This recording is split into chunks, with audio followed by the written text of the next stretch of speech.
आप देख रहे हैं BSS लाइव न्यूज। मैं हूं आपके साथ फातिमा। आइए नजर डालते हैं आज की खास खबरों।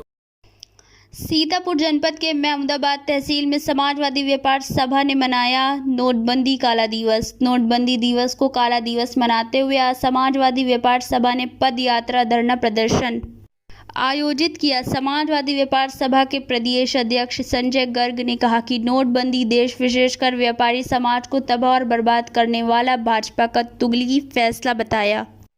आज समाजवादी व्यापार सभा ने नोटबंदी की 5वीं बरसी पर काला दिवस मनाते हुए पद यात्रा धरना आयोजित किया। उन्होंने कहा, आज के दिन 5 साल पहले 500 और 1000 रुपए के नोट जो चलन में थे उसको प्रधानमंत्री मोदी के द्वारा चलन से बाहर करने का फरमान रात को 8 बजे दिया था। इस गैर जिम्मेदाराना और तुगली फैसले से छोटे, मध्यम व बड़े हर वर्ग के व्यापारी बर्बाद हुए। RBI के आंकड़ों के अनुसार नोटबंदी के द्वारा 15,41,000 करोड़ के 500 और 1000 नोट चलन में थे, जिसमें 15,31,000 करोड़ के नोट वापस आ गए। 99.3% वापस आ गए और उस वक्त ही देश की GDP में 2% की गिरावट आई, मतलब 3,50,000 करोड़ का भारत सरकार को नुकसान हुआ। लाखों नौकरियों में कटौती हुई, छोटे छोटे उद्योग धंधे बंद हो गए, जिससे बड़ी संख्या में मजदूर और छोटे व्यापारी बेरोजगार हुए। अंतिम आधिकारिक आंकड़ों के अनुसार 2017 और 2018 में बेरोजगारी बीते 45 सालों में सबसे अधिक यानी 6.1% पर थी।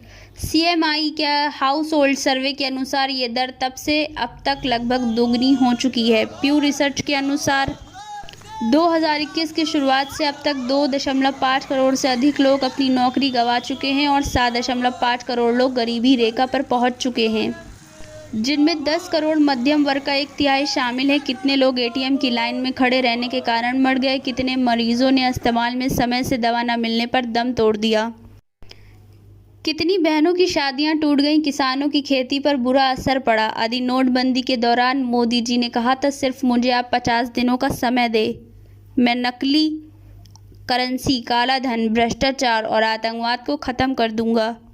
लेकिन एक भी वादा पूरा नहीं हुआ।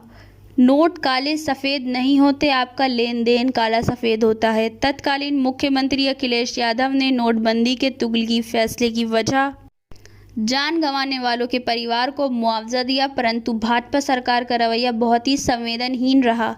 भाजपा को देश से माफ़ी मांगनी चाहिए। नोटबंदी ने सप्लाई चेन को तबाह कर दिया और 2017 से इनपुट दामों में बढ़ोतरी के कारण महंगाई आसमान छूने लगी।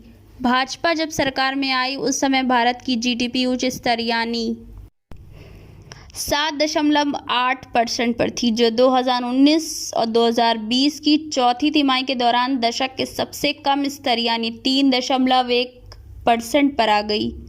नोटबंदी की घोषणा के 5 साल बाद ही अर्थव्यवस्था में नकदी की संख्या लगातार बढ़ती जा रही है। NCRB के आंकड़ों के मुताबिक साल 2020 में करीब 92 करोड़ की जाली नोट देश के अलग अलग हिस्सों में पकड़े गए।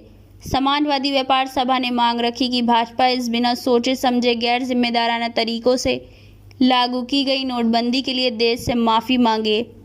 इस अवसर पर दीपक मौर्य, हर्षित सोनी, सौरभ सहित तमाम कार्यकर्ता मौजूद रहे। संवाददाता प्रभात तिवारी।